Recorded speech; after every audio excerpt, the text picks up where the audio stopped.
एक 10 से 12 लाख की गाड़ी मेरी मुंबई से लेकर उत्तराखंड की ट्रिप को इतनी यादगार बना देगी वो मैंने सोचा नहीं था।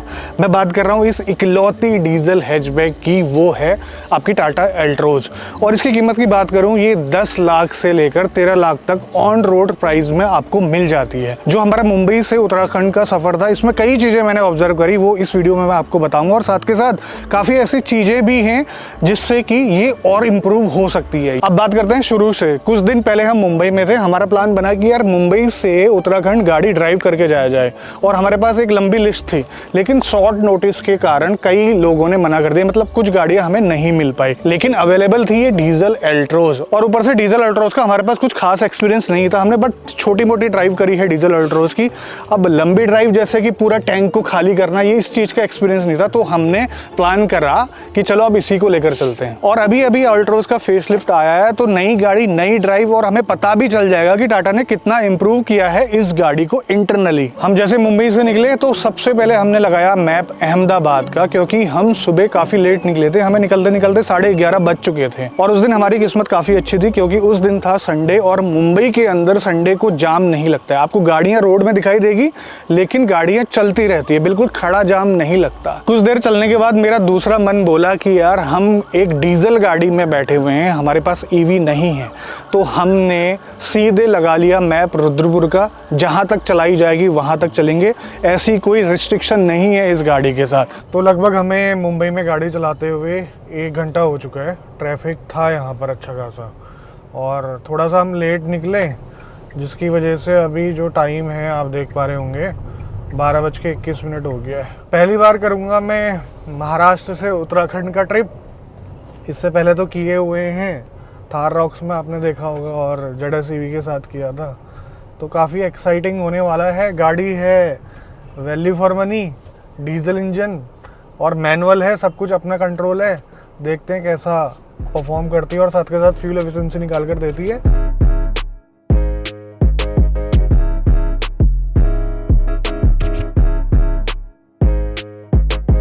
100 किलोमीटर के आसपास चला दी गाड़ी। कुछ टाइम तक आपको पता ही है कि सिटी ट्रैफिक में थे। उसके बाद सूरत वाला हाईवे, कुछ टाइम तक ट्रकों ने परेशान करा। उसके बाद खाली रोड आया। उसके बाद लिटरली मैं गाड़ी को भगा रहा हूँ। ऐसा नहीं है कि मैं क्रूज़ कर रहा हूँ कि 100-110 पर लगा दी क्रूज़ में, ऐसा नहीं। जितना मुझे स्पेस मिल रहा है उतना मैं भगा रहा हूँ। और उसके बाद भी जो फ्यूल एफिशिएंसी है ना, काफ़ी डिसेंट निकाल कर दे रही है। आप यहाँ पर देखो 17.9 किलोमीटर पर लीटर की जो है ये शो कर रहा है, और कोई भी रहम नहीं है गाड़ी को चलाते वक्त। और अच्छी बात पता है क्या है, एक चीज़ मैंने रियलाइज़ करी कि आप कभी हाईवे पे गाड़ी लेकर जाते हो, लॉन्ग डिस्टेंस ट्रैवल करते हो, तो आप सोचते हो कि यार कंफर्ट के साथ मेरा जो है ना रास्ता नप जाए। तो ये गाड़ी परफेक्टली उसी के लिए बनी है। वो इसलिए मैं कह रहा हूँ क्योंकि जैसे सस्पेंशन है इसके, ना ज़्यादा स्टिफ हैं ना ज़्यादा सॉफ्ट हैं। तो अगर आपके पास सरप्राइज गड्ढा भी आ रहा है रास्ते में, तो काफ़ी अच्छी तरीके से टैकल कर रही है। ब्रेकिंग में भी टाटा ने काफ़ी इम्प्रूव किया है। इस एल्ट्रोज की ब्रेकिंग जो पर्टिकुलर गाड़ी है वो काफ़ी अच्छी है, सभी में हो गया है, तो काफ़ी अच्छी बात है। और एक ऐसी बैलेंस्ड गाड़ी चाहिए अगर आपको लॉन्ग ट्रिप में जाना है, कि आपका जो है पॉकेट भी अलाउ करे, आप भगा भी लो गाड़ी को, मतलब कम समय में ज़्यादा डिस्टेंस कवर कर पाओ, और कंफर्ट में भी कोई कॉम्प्रोमाइज़ ना हो। NVH वगैरह कुछ ज़्यादा खास नहीं है। जब आपकी गाड़ी आइडल पे या फिर स्लो स्पीड में मूव करती है तब इंजन की आवाज़ आती है। अभी मैं 100-110 के आसपास चल रहा हूँ, तो ऐसा कुछ नहीं है। हल्की हल्की विंड नॉइज़ आपको सुनाई देगी ऑल्ट्रोज में। कई ऐसी गाड़ियाँ होती है परफॉर्मेंस बहुत अच्छी होती है, स्टिफ सस्पेंशन होते हैं, लेकिन कुछ टाइम के बाद अगर आप लॉन्ग ट्रिप में चल रहे हैं तो आपको थोड़ा सा परेशानी होने लगती है। हो सकता है कि आप परेशान ना हो, क्योंकि गाड़ी को आप चला रहे हैं, एंजॉय कर रहे हैं, लेकिन जो आपके साथ में बैठे हुए हैं उनको तकलीफ हो सकती है।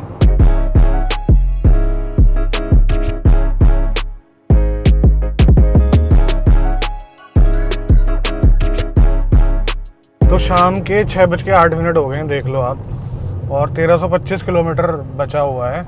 हम चल पाए हैं मात्र 340 किलोमीटर के आसपास। यहाँ आप देख सकते हैं इतना बकवास रास्ता ये हो चुका है ना। पिछली बार जब मैं यहाँ पर आया था तो अच्छी खासी सड़क थी, इतना ट्रैफिक नहीं था।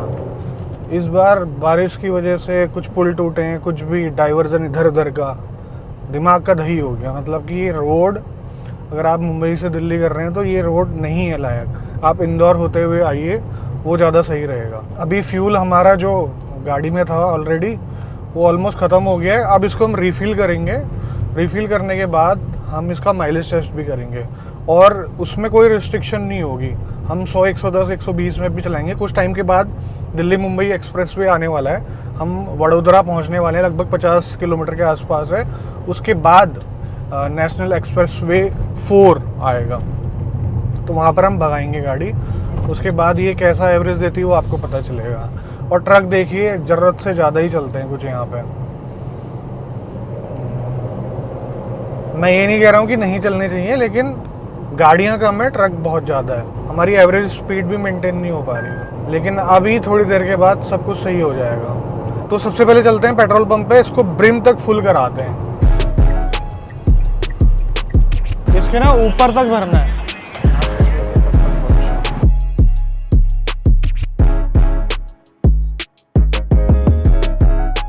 ओके, डीजल हमने पूरा ब्रिम तक भरा दिया है। अभी हम एक ट्रिप को जो है रीसेट कर लेते हैं। यहाँ पर ट्रिप ए को हम रीसेट कर लेते हैं, ट्रिप बी भी हमारी जो है सेम है, और ए को हम रीसेट कर लेते हैं। बी से हमें ये पता चलेगा कि हमारी गाड़ी टोटल कितनी किलोमीटर चली है।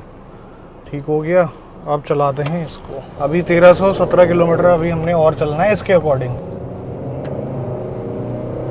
थोड़ा सा और पिकअप होता ना मज़ा आ जाता, थोड़ा सा और ज़बरदस्त वाला पंच। चलाने में तो बिल्कुल सेटिस्फैक्ट्री परफॉर्मेंस है, ऐसा कुछ नहीं है। और इस पूरी ट्रिप में हमारा साथ निभाने वाला है इन्वॉल्व की सुपर हीरो सीरीज़ में आने वाला ये परफ्यूम बैटमैन। इसमें कॉम्बिनेशन है आपका मस्क और ब्लैक का, जो कि आपको एक प्रीमियम फ्रेगरेंस देता है।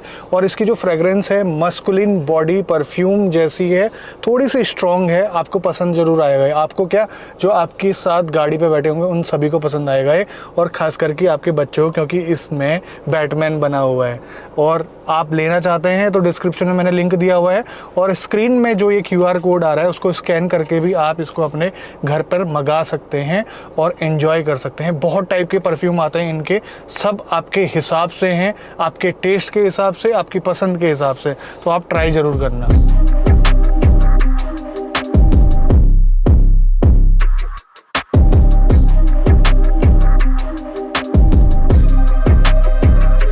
और जब तक दिल्ली मुंबई एक्सप्रेसवे आता तब तक रात हो चुकी थी, और हमने लगभग 12 घंटे में अपनी 50% जर्नी को कंप्लीट कर लिया था।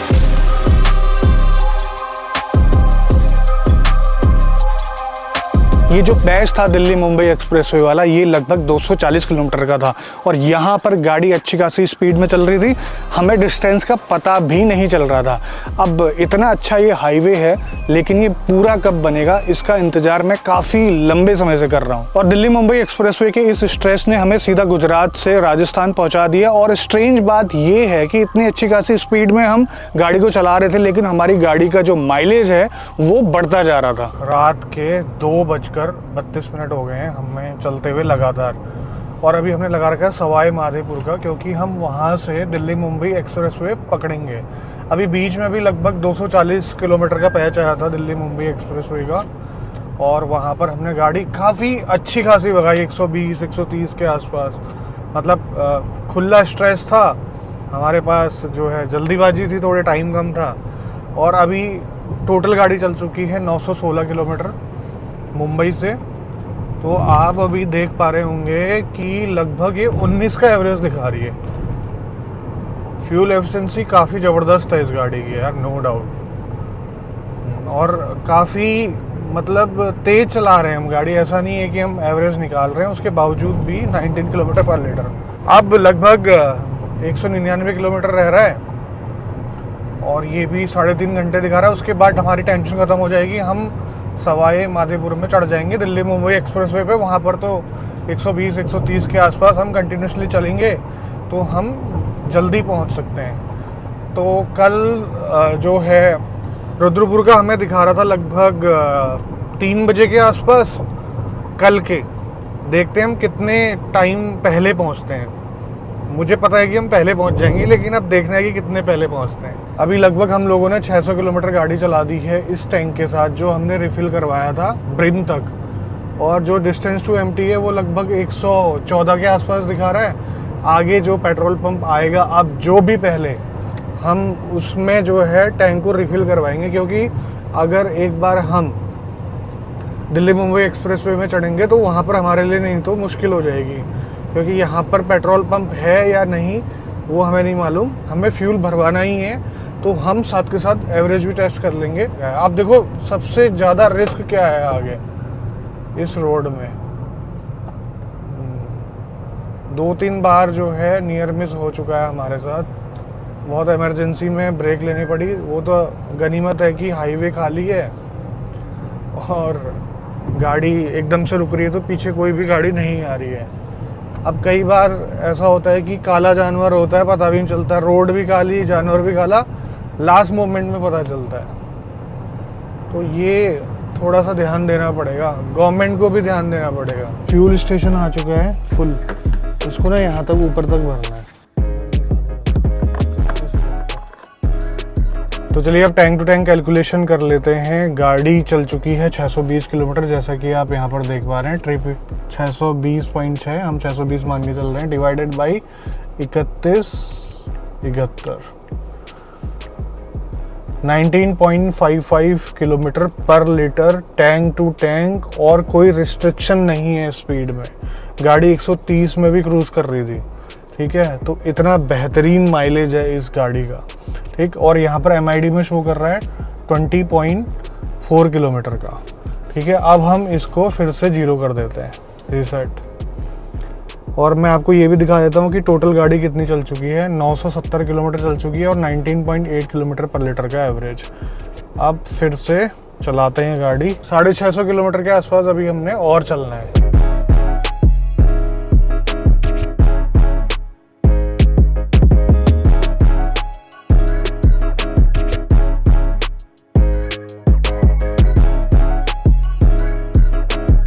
गुड मॉर्निंग दोस्तों, दिल्ली बचा है 299 किलोमीटर और सुबह हो चुकी है। Good morning.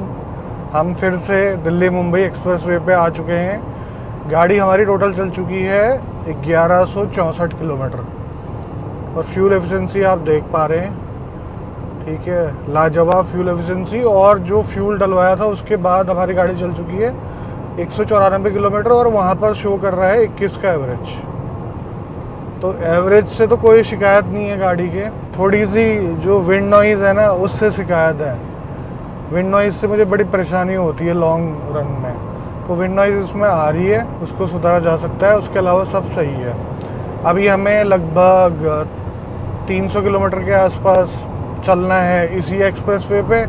उसके बाद हम कुंडली, मानेसर, पलवल वाला पकड़ेंगे, फिर उसके बाद सीधे उत्तराखंड वाला हाईवे पकड़ के अपने घर की तरफ, रुद्रपुर की तरफ। हमने सोचा था कि हम बीच में एक स्टे लेंगे, लेकिन ऐसा हो नहीं पाया। एक बार जब स्टीयरिंग के पीछे बैठ जाते हैं हम फिर हम रुकते ही नहीं हैं। और ये 521 किलोमीटर कुछ ज़्यादा भारी नहीं पड़ेगा, क्योंकि हाईवे बहुत ही फर्स्ट क्लास है। एक चीज़ मैं आपको बताना भूल गया, जो ये अंडर थाई सपोर्ट है ना इस सीट का, जो इस बार हल्का से एक्सटेंड करा है इन्होंने, इससे बड़ा फ़ायदा मिला है। और सीटें बड़ी कुछ नहीं है, इतने लंबे समय तक बैठने में कोई दिक्कत नहीं हो रही है इस गाड़ी में।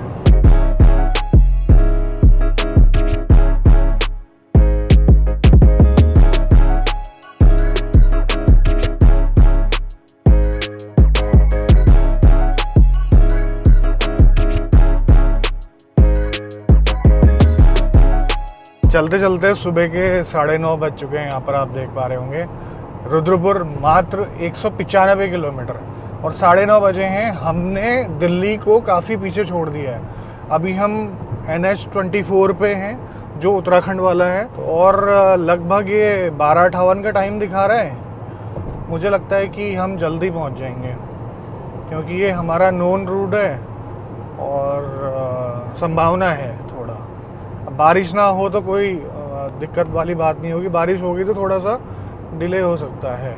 डीजल होता है भाई साहब, डीजल का फ़ायदा ये होता है, डीजल में ना तो आपकी जेब से पैसा जाता है ज़्यादा, आप अच्छी स्पीड भी मेंटेन कर पाते हो, या फिर आप कह सकते हैं आप डिस्टेंस को जल्दी कवर कर पाते हैं, फन भी कर पाते हैं। सारी विन विन सिचुएशन रही हमारे लिए इस गाड़ी के साथ।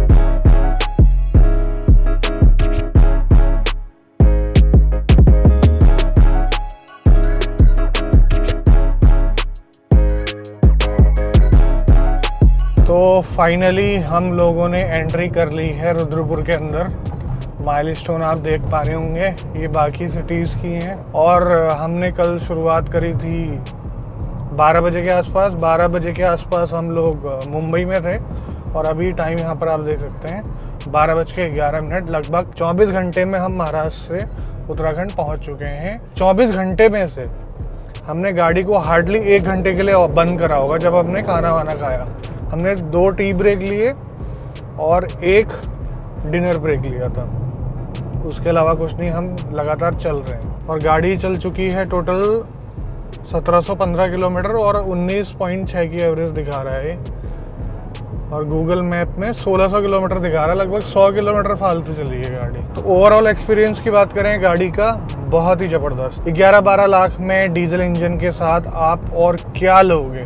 जो बेसिक्स हैं वो कंप्लीट हैं इस गाड़ी में, जैसे कि ड्राइवेबिलिटी हो गई, सस्पेंशन हो गई, कंफर्ट हो गया, ठीक है, फ्यूल एफिशिएंसी हो गई।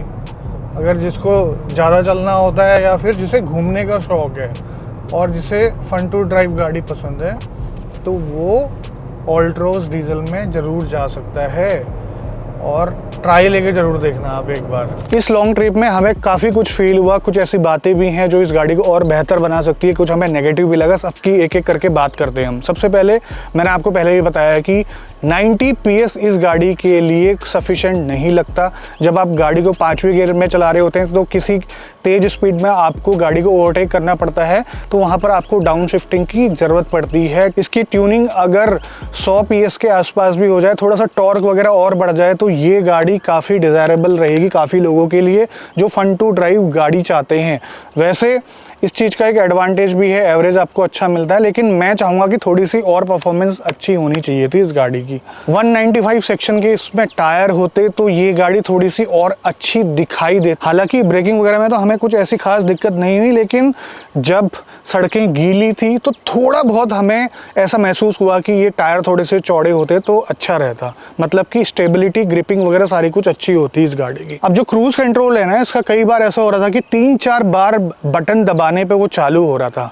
ये गाड़ी का फॉल्ट है या फिर ऐसा ही होता है ये हमें मालूम नहीं, लेकिन थोड़ा सा अनोइंग है वो चीज़। अब देखो गाड़ी जिस प्राइस पॉइंट में आती है ना, उसमें कुछ ज़्यादा शिकायत कर भी नहीं सकते। और ये गाड़ी डीजल इंजन की वजह से थोड़ी सी महंगी हो जाती है, लेकिन वर्थ है भाई साहब। 10 साल के लिए अगर आपको लो फ्यूल एफिशिएंसी का रोना नहीं रोना है तो एक परफेक्ट चॉइस है 10 साल तक, अगर गडकरी जी चाहें तो। अब देखो ये तो था मेरा एक्सपीरियंस। आप लोगों का कैसा एक्सपीरियंस है इस गाड़ी के साथ, डीजल इंजन के साथ, मुझे कमेंट में ज़रूर बताना। और आपका ओनरशिप एक्सपीरियंस शेयर करना है तो भी बताना। आज की वीडियो में बस इतना ही। मिलते हैं बहुत जल्द आपसे एक नई वीडियो में। तब तक के लिए बाय बाय। ख्याल रखिए अपना। भारत माता की जय।